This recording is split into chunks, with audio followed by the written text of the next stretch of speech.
Wake that up. LA's #1 hip-hop morning show is Nick Cannon Mornings on Power 106. Oh, yeah, Nick Cannon Radio. It's time for a quarantine check-in, Candace conversation, up close and personal with people that we admire, that we enjoy. And this person is all the above. Definitely a friend of the family, entertainer, the one and only Zonnique. What's going on? What's going on? How you doing? I'm well. How are you? Like, you quarantine, everything safe, family good, all that?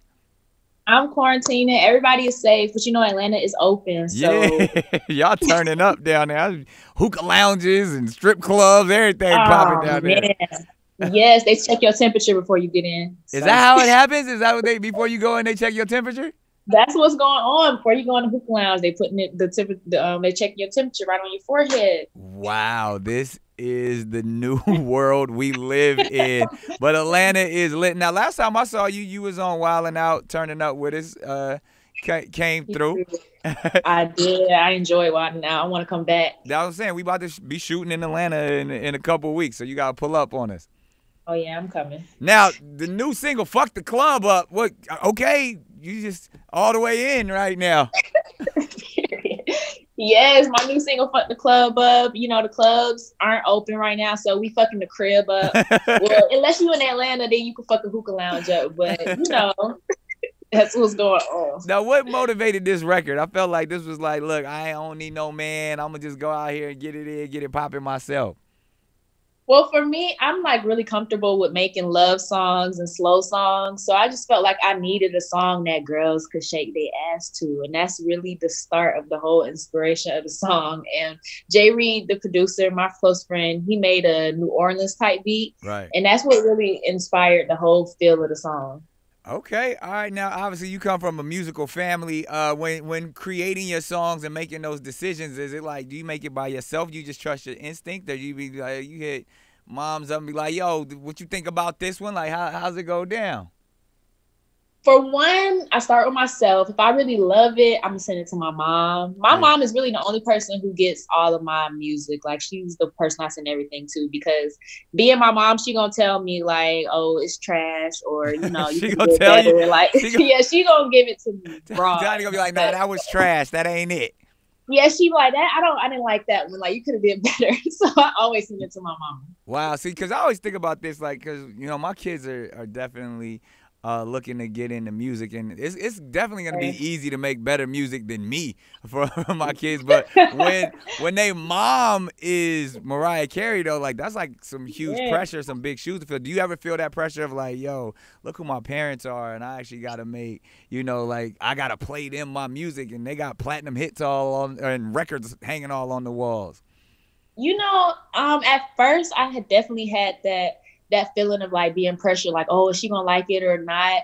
But my mom, I'm really, really comfortable with her. So since she's been managing and being a part of my career since forever, I feel more comfortable getting feedback from her. But when it comes to like my stepdad with Tip, like, I'm always nervous about sending him stuff. Really? For one, yes, like, for one, I mean, you know, he's a legend, and for two, Is your mama a legend too, though? yes. She is, but it's like my mom is like my best friend, and I'm really close with him too. But it's like he's going to look at me like his little girl, so he's going to be like, "Oh, like, you talking about sex?" That's always one of the first things he says, even if I'm not talking about sex. So I'm always a little nervous. Definitely. Well, I mean, being a young lady out here dating, making it happen, all of that type of stuff in the midst of a quarantine. How does that work? Like, being able, you can't fuck the club up and go turn up in the midst of a quarantine. So how's that been going for you? You know what? Quarantine has definitely slowed a lot of stuff down, music-wise, period. But I know they're still in the DMs and all of that stuff. Like, how do you curb all of that stuff in the middle? You're like, nah, you check your temperatures of dudes. You know what? I don't really check my request DM a lot. I do sometimes. See, I don't even know how to do that. Like, but I feel like if you follow somebody, they can DM you, right? So right, yeah. If you follow them, you see it. But if you don't follow them, you got to go on a request. But you know what? You know what I learned? The request that some people be putting you up on game. Oh, what happened? You know, Put me up on game, please. I'm telling you, like when I'm away from my man and he's out of town somewhere, your request, people always watching him. So sometimes you gotta dip in there. So the streets be talking.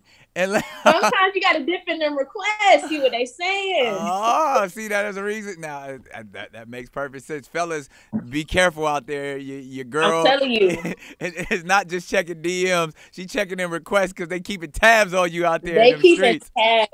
They're always watching. My fans are loyal.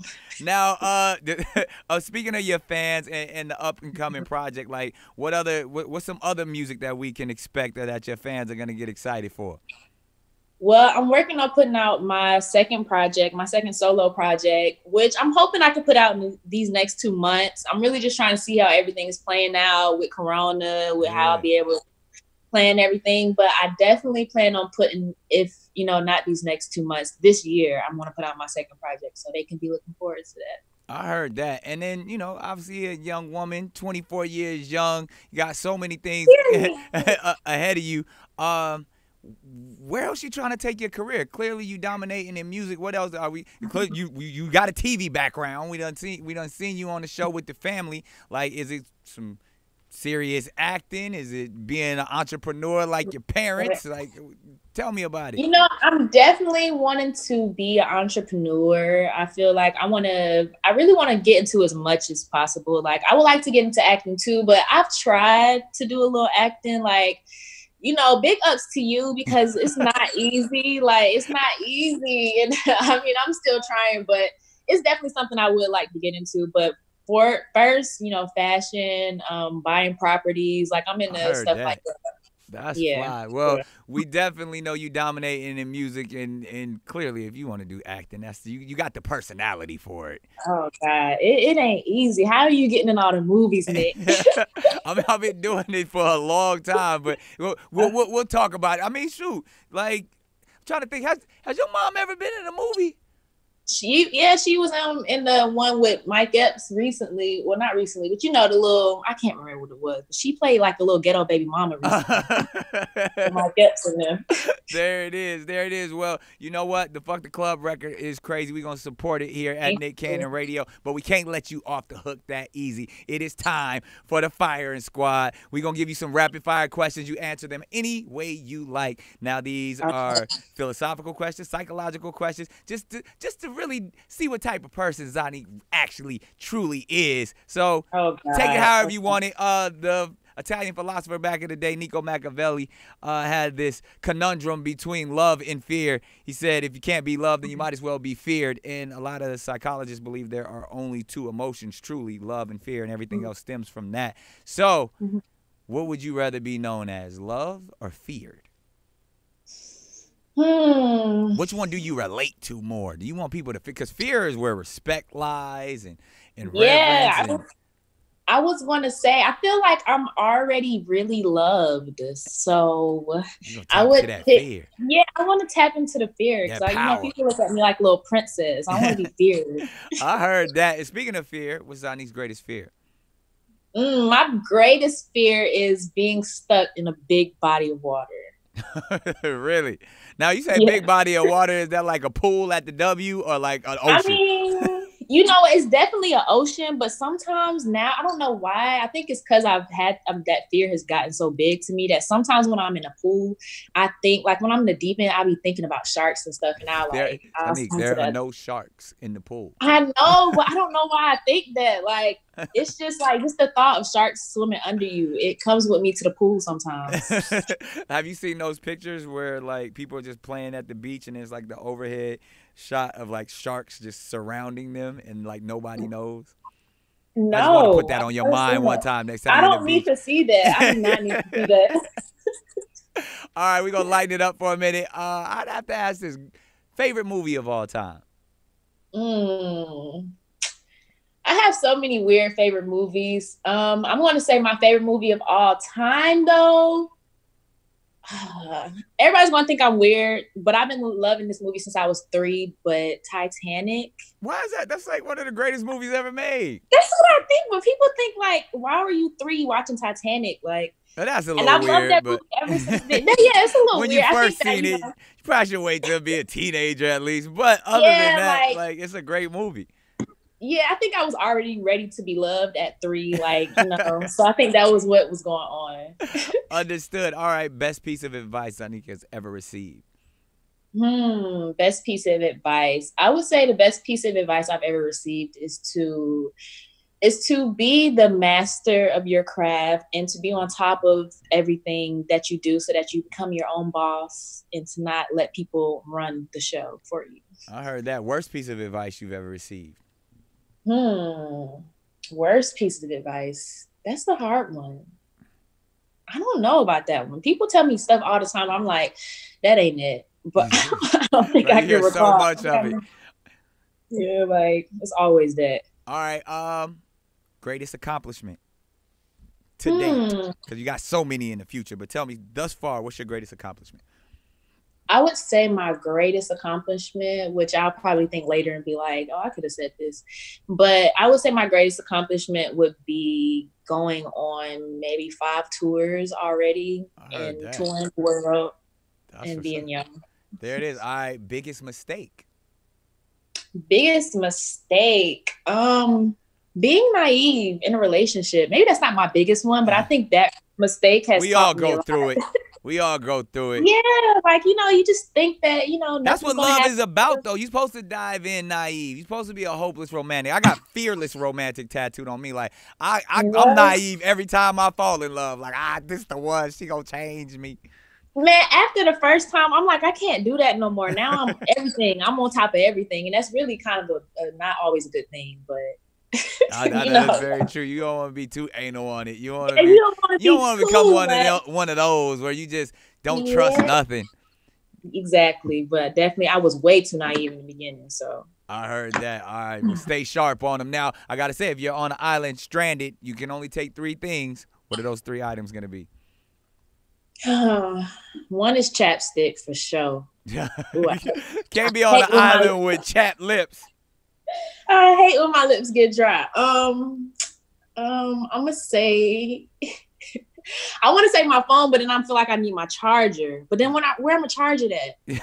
you take it into all of the levels. Yeah, like, you got to be smart about it. You just got a phone charging station that you just keep together, just one next to the chapstick. My chapstick, maybe, you know, a weapon. What kind of weapon? I'm gonna say a knife because I don't want to run out of bullets. Right.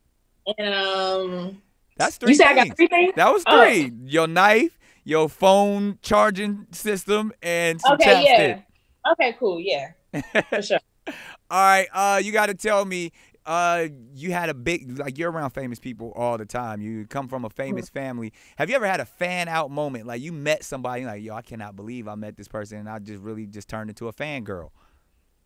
You know what? I've never really had a fan moment because just watching how people react when they see my parents, I've always felt like that's weird. Like, I'm not going to be that person. Yeah. So I think, but I'll never forget being backstage, like at a BET Awards or something, and Prince was walking like to the back, like into the building, and everybody literally just stopped and just watched him walk with his 2 girls on his side. And I was like, wow, like, I didn't even know much about Prince, but it really just inspired me. Like, oh, this guy is it. Like, yeah, he's the one. Like, it was just everything. The whole atmosphere changed when Prince came, when he started walking past. So man, I kind of felt like a fan myself, and I didn't even know any music. There it is. All right, well, that kind of leads me to my next question. Top 5 artists, your top 5 favorite artists. That is a very hard question, but let's see. I want to say Rihanna. Okay. Everything with Rihanna. Rihanna. I gotta say Beyonce. She's paved the way. Beyonce. John Mayer. Wow, John Mayer. All right. I love everything about John Mayer. Ariana Grande. Really? I love every. I know my. It's I'm everywhere. Interesting top 5. You got one more. And Young Thug. You were probably the only person to put Young Thug, John Mayer, and, and Ariana Grande in the top 5. Have a variety. And then you said Beyonce paved the way, and your mama paved the way for Beyonce. She did. I should have said her. You should have said your mama. Well, I love her too. We know you love your mama. Now, to wrap up the Firing Squad, we always do this. We say one word that best describes Zonnique. When it's all said and done, when you build in your legacy, the one word that they will remember you by. It's harder that you said remember you by, because now, like how you like Prince, you said like he was the one, he was the genius. Yeah, he was the one. So when they talk about you, what is that gonna be, that one word to describe you? Like, man, she is really.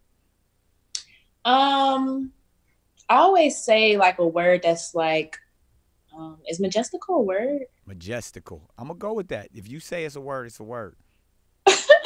We both don't know, but majestic and mystical. You put them together, majestical. Okay, thank you. Okay, we just created a new word, the majestical. Yeah. Well, that's my new word. And there we have it. That's how you want to be remembered. You want to be majestical. You are a new iconic legend on the rise. And when it's all said and done, Beyonce wasn't this, your mama wasn't this, Rihanna wasn't this, Ariana Grande, none of them were majestical. Period. And that's what it is. There it is, ladies and gentlemen. This has been a fun and fulfilling majestical conversation. And it has. The majestical Zonnique, there it is. We going up.